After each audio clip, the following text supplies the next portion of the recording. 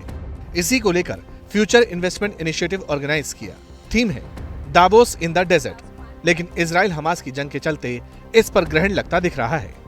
Conference के organisers का कहना है कि शो जारी रहना चाहिए, लेकिन दुनिया की कई कंपनियों के सीईओ जंग का हवाला देकर मीटिंग में नहीं आ रहे। सऊदी के क्राउन प्रिंस 500 अरब डॉलर की लागत से नियोम सिटी बनाना चाहते हैं। लाल सागर के किनारे पर इको टूरिज्म रिजॉर्ट्स खोलने का प्लान है। इसके लिए निवेशकों की जरूरत भी है, लेकिन जंग आड़े आ गई। निवेशकों को लगता है कि फिलहाल सऊदी वेट एंड वॉच वाली पोजीशन में है, क्योंकि इजराइल के खिलाफ ज्यादा अग्रेसिव होना भी नुकसानदायक हो सकता है। यही वजह है कि सऊदी इंटेलिजेंस के पूर्व चीफ जितनी आलोचना इजराइल के गाजा हमलों को लेकर करते हैं, उतने ही सख्त अल्फाज हमास के हमले के लिए भी इस्तेमाल कर रहे हैं। I categorically condemn Hamas's targeting of civilian targets of any age or gender, as it is accused of. Such targeting belies Hamas's claims to an Islamic identity. There is an Islamic injunction against the killing of innocent children, women, and elders. हालांकि जंग छिड़ने के कुछ समय पहले ही दो Israeli मंत्री अलग अलग कॉन्फ्रेंस में सऊदी आए थे और दोनों देशों के बीच रिश्ते सामान्य होते दिखाई पड़ रहे थे। इजराइल के पर्यटन मंत्री हेम कार्ड्स और कम्युनिकेशन मिनिस्टर श्लोमो काराही का मकसद सिर्फ कॉन्फ्रेंस में शामिल होना नहीं था, बल्कि ये दिखाना भी था कि अरब देश और इजराइल साथ में रह सकते हैं और बिजनेस भी कर सकते हैं। मगर फिलहाल ये दूर की कौड़ी दिख रही है।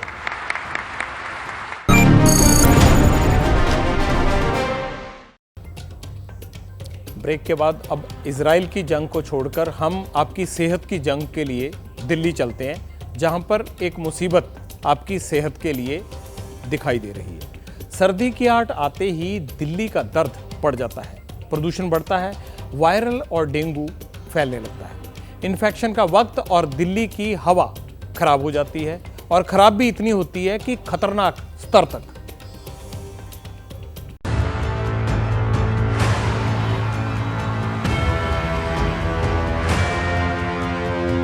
सर्दी का मौसम आते ही दिल्ली में दिक्कत होने लगती है। हवा सांस लेने लायक नहीं रह जाती और जिनकी भी इम्यूनिटी कमजोर होती है वे इसकी चपेट में आ जाते हैं। हालांकि अभी सर्दी पूरी तरह से आई नहीं है, पर प्रदूषण का खतरनाक साया मंडराने लगा है। सरकारों ने कई दावे कर लिए, अदालतों ने कई फैसले सुना लिए, पर हर साल दिल्ली का सांस फूलने लगता है और लोग बीमार होने लगते हैं। अभी दशहरे के रावण का दहन नहीं हुआ है, दिवाली के धमाकों में भी अभी वक्त बाकी है, लेकिन इसके पहले ही दिल्ली एनसीआर के लोग धूल, धुएं और प्रदूषण के गैस चैम्बर में गिरफ्तार हो चुके हैं। ना तो भीषण सर्दी पड़ रही है, ना ही कोहरे की शुरुआत है, लेकिन सुबह हो या शाम प्रदूषण धुंध की शक्ल में दिल्ली एनसीआर के आसमान में छा चुका है। इस वक्त हम दिल्ली के आईटीओ इलाके में मौजूद हैं और यहाँ पर भी सूरज को निकले हुए काफ़ी वक्त हो चुका है, लेकिन उसके बावजूद जो स्मॉग की चादर है यानी वो जो है वो अभी तक छटी नहीं है। आसमान में जो धुंध है वो साफ तौर पे जो है वो दिखाई दे रही है। और इसके अलावा अगर हम AQI की हम बात करें तो CPCB के आंकड़ों के मुताबिक जिस जगह पे अभी हम मौजूद हैं आईटीओ इलाका, यहाँ पर देखिए AQI जो है वो 312 है, यानी कि बेहद ख़राब की श्रेणी में इस वक्त जो है वो आईटीओ इलाके की हवा जो है वो है। अक्टूबर के अंत तक दिल्ली का आसमान अमूमन साफ सा ही था, लेकिन नवंबर आते आते हालात बदल गए, क्योंकि हर साल की तरह इस साल भी दिल्ली का एयर क्वालिटी इंडेक्स बेहद खराब है। आज सुबह 7 बजे दिल्ली एनसीआर में ज्यादातर जगह पर AQI का स्तर खराब था। दिल्ली में AQI लेवल 300 प्लस रहा तो नोएडा में AQI 312, फरीदाबाद में 346 और गुरुग्राम में 268 था। प्रदूषण की मार सिर्फ राजधानी दिल्ली ही नहीं झेल रही, देश की आर्थिक राजधानी मुंबई का भी हाल यही है। मुंबई के दादर चौपाटी से पूरी मुंबई साफ दिखती थी, लेकिन 2 साल से मुंबई भी स्मॉग में कैद होती जा रही है। मुंबई शहर में लगातार प्रदूषण का स्तर जो है बढ़ता जा रहा है, तो ये सफर ऐप में, जो कि सरकार का ही एप्लीकेशन है, यहाँ पर पता चल जाता है कि कितना मुंबई शहर में जो हवा की गुणवत्ता है कितनी खराब होती जा रही है।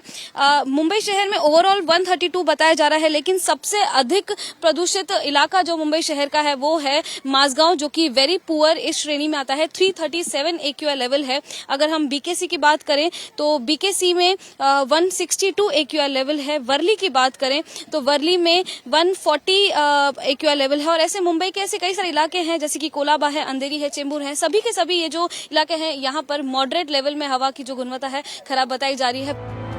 मुंबई शहर में AQI 127 रहा, मझगांव में भी 127 था, बरली में 99, कोलाबा में 142, अंधेरी में 110, नवी मुंबई में 152, जबकि BKC में सबसे ज्यादा 192 रहा। मुंबई में अभी हालात उतने नहीं बिगड़े हैं जैसे दिल्ली NCR में इस वक्त है, जहां प्रदूषण तेजी से बढ़ रहा है और इसका असर भी अब दिखने लगा है। आंखों में जलन और सांस लेने में परेशानी की शिकायतें आ रही हैं, लेकिन हालात नहीं बदले तो नतीजे और गंभीर हो सकते हैं। दोस्तों, आपको बताना चाहूंगा कि आजकल एयर पॉल्यूशन का लेवल बढ़ता जा रहा है और एयर पॉल्यूशन को नापने का पैमाना होता है AQI, एयर क्वालिटी इंडेक्स, जो कि नॉर्मल 0 से 50 होना चाहिए। 50 से 100 तक चल जाएगा, लेकिन 100 से ऊपर आता है तो इसका बुरा प्रभाव पड़ने लगता है और सबसे ज्यादा प्रभाव पड़ता है बच्चों के फेफड़ों पे। जब बच्चा पैदा होता है उसके बाद 80% तक उसके लंग का विकास होता है।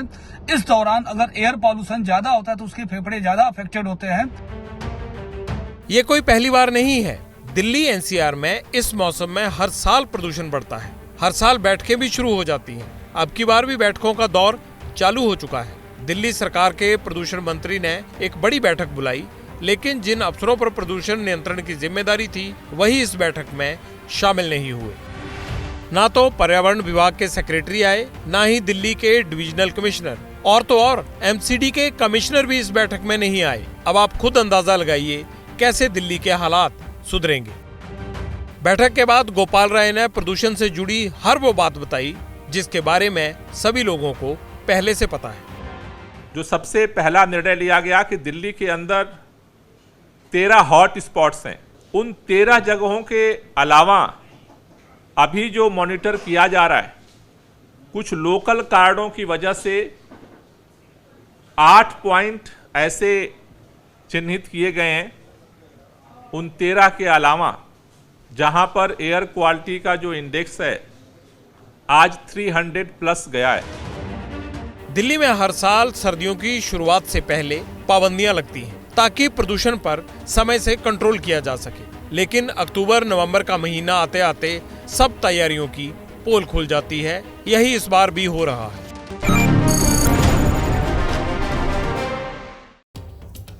अभी तो शुरुआत है, फेस्टिवल सीजन आएगा और फिर धीरे धीरे ये प्रदूषण और ज़्यादा बढ़ेगा।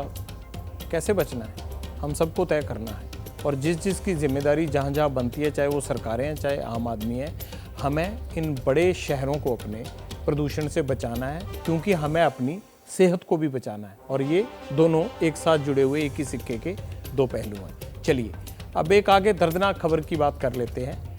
वैसे आपने सुना होगा कि कभी बच्चे तो कभी बुजुर्ग कुत्तों का शिकार हो जाते हैं। गली में या मोहल्लों में आवारा कुत्तों के काटने से बहुत सारे लोगों को जख्म मिलते हैं, बहुत सारे लोगों की कई बार जान भी चली जाती है। लेकिन इसी फेरिस्त में एक नया हादसा दर्ज हो गया है। एक डॉग के अटैक की घटना के कारण अहमदाबाद की मशहूर चाय कंपनी बाग बकरी के मालिक की जान चली गई। कभी राह चलते किसी शख्स पर हमला, कभी रिहायशी कॉलोनी में बच्चों पर अटैक, और अक्सर लिफ्ट के अंदर जानवरों का खौफ। एक नहीं, दो नहीं, तीन नहीं, ऐसी कई तस्वीरें हमारे सामने नजर आती रही हैं। पेट डॉग हो या फिर स्ट्रीट डॉग, इंसानों पर इनके हमले तेजी से बढ़ते जा रहे हैं। ये कभी भी किसी को शिकार बना सकते हैं, चाहे वो गली या सड़क पर खेलने वाला मासूम बच्चा हो, कोई लाचार बूढ़ा शख्स या फिर 2000 करोड़ रुपए की कंपनी का मालिक ही क्यों ना हो। इनका नाम पराग देसाई है और ये भारत के नामी चाय ब्रांड वाघ बकरी ग्रुप के मालिक थे। लेकिन पराग देसाई अब इस दुनिया में नहीं है, क्योंकि रविवार को उनकी मौत हो गई, जिसकी वजह बना ब्रेन हेमरेज। और ब्रेन हेमरेज की वजह थे अहमदाबाद की सड़कों पर बेखौफ घूमने वाले आवारा कुत्ते। 15 अक्टूबर को पराग देसाई मॉर्निंग वॉक पर गए थे। इसी दौरान आवारा कुत्तों ने उन पर हमला कर दिया। बचने की कोशिश में पराग देसाई सड़क पर गिर पड़े। सिर में चोट लगने से उन्हें ब्रेन हेमरेज हो गया। अस्पताल में कई दिनों तक उनका इलाज चला। 7 दिनों तक वेंटिलेटर पर भी रखा गया, लेकिन जान नहीं बचाई जा सकी। आवारा कुत्तों के इंसान पर हमले बढ़ रहे हैं, साथ ही जानवरों को लेकर डर भी। जुलाई के महीने में गुजरात के ही मोरबी में आवारा कुत्तों ने 2.5 साल के बच्चे को नोच कर उसे मार दिया था। जुलाई में राजस्थान के बूंदी में ऐसी ही घटना हुई। आवारा कुत्तों के हमले में 12 साल के बच्चे की मौत हो गई। महीने भर पहले यूपी के अलीगढ़ में एक शख्स पर आवारा कुत्तों ने हमला किया। इस हमले में भी उसकी जान नहीं बच सकी। फरवरी में तेलंगाना के हैदराबाद में 4 साल के बच्चे को स्ट्रीट डॉग्स ने नोच कर मार दिया। डॉग अटैक के ऐसे मामले लगातार बढ़ते जा रहे हैं, लेकिन इसकी रोकथाम के लिए ना तो अभी तक कोई ठोस कदम उठाए गए हैं और ना ही कोई पुख्ता नीति तैयार है। इसी का नतीजा है कि अब आम इंसान ही नहीं, खास लोग भी सड़क पर घूमने वाले इन जानवरों के शिकार बन रहे हैं। पराग देसाई 49 साल के थे और नामी चाय ब्रांड बाघ बकरी के एग्जीक्यूटिव डायरेक्टर थे। बाघ बकरी चाय टाटा और हिंदुस्तान यूनिलीवर के साथ देश का सबसे बड़ा तीसरा चाय का ब्रांड है। इस ब्रांड का लोगो और नाम बहुत मशहूर हुआ, पहली बार सुनने में आया और आपको यही लगेगा कि ये कैसा नाम है बाघ बकरी। हमें भी कई बार लगता था, लेकिन इस अजीब से लगने वाले नाम के पीछे थी पराग देसाई के परदादा नरेन दास की सोच, जिसके जरिए वो समाज में फैले भेदभाव को मिटाना चाहते थे। नरेन दास ने अंग्रेजों के जमाने में काफी भेदभाव झेला था, बहुत भेदभाव हुआ उनके साथ। दक्षिण अफ्रीका में रहने के दौरान उन्हें भी रंग भेद का सामना करना पड़ा था। इसलिए जब उन्होंने इस कंपनी की नींव रखी तो चाय ब्रांड का नाम ऐसा चुना जिसमें अमीर गरीब के बीच कोई फर्क ना दिखे, कोई खाई ना दिखे। इसीलिए कंपनी के लोगों में एक तरफ बाघ दिखता है, जिसे हम आम बोलचाल में बाघ कहते हैं, और दूसरी तरफ बकरी दिखती है, जो कि समाज में समानता को दर्शाता है। यानी ऐसा चाय का ब्रांड जो गरीब और अमीर दोनों ले सकते हैं। आगे चलकर बाघ बकरी ब्रांड जो है चाय उद्योग में अपनी अलग पहचान बनाई बाघ बकरी ने, और देश की तीसरी सबसे बड़ी चाय कंपनी बन गई। कितनी अजीब बात है कि जानवरों की बदौलत ही देसाई परिवार ने अपनी कंपनी को इस मुकाम तक पहुंचाया, और एक जानवर ही देसाई परिवार की चौथी पीढ़ी के इस होनहार बिजनेसमैन पराग देसाई की दुखद मौत की वजह बन गया। बात त्योहारों का सीजन शुरू होने की। आज देश भर में नवरात्रि की महानवमी मनाई जा रही है। दुर्गा पंडालों में देवी दर्शन के लिए लोगों की भारी भीड़ उमड़ रही है। वैसे तो नवरात्र और दुर्गा पूजा हमेशा ही बड़े हर्षोल्लास से मनाई जाती है, लेकिन पश्चिम बंगाल में खासतौर कलकत्ता के दुर्गा पूजा पंडालों में रौनक बहुत ही रंगत वहाँ की देखने लायक है। शानदार भव्य पूजा पंडाल बनाए जाते हैं वहाँ पर, जिन्हें देखने के लिए देश के तमाम हिस्सों से लोग पश्चिम बंगाल पहुँचते हैं। पश्चिम बंगाल के 24 परगना जिले में इस बार अयोध्या में बन रहे भव्य राम मंदिर की थीम पर राम मंदिर जैसे भव्य पूजा पंडाल तैयार किए गए हैं। रोशनी में ये पंडाल कैसे दिखते हैं आप भी देखेंगे तो ऐसे लगेगा मानो जैसे अयोध्या का राम मंदिर ही देख रहे हो।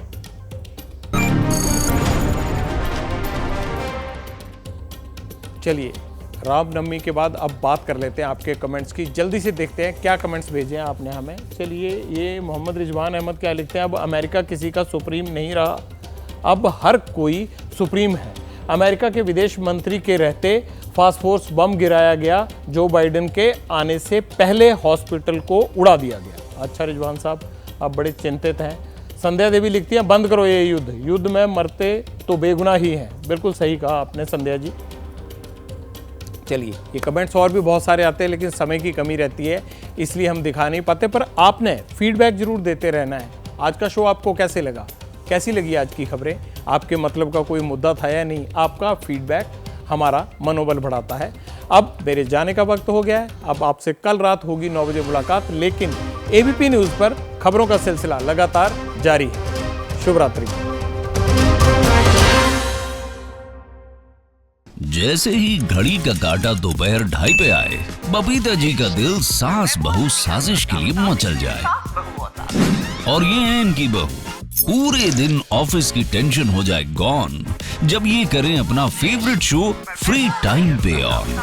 इनकी तरह आप भी देखिए अपना फेवरेट शो अपने टाइम पर और डाउनलोड कीजिए एबीपी लाइव ऐप अपने स्मार्ट टीवी पर।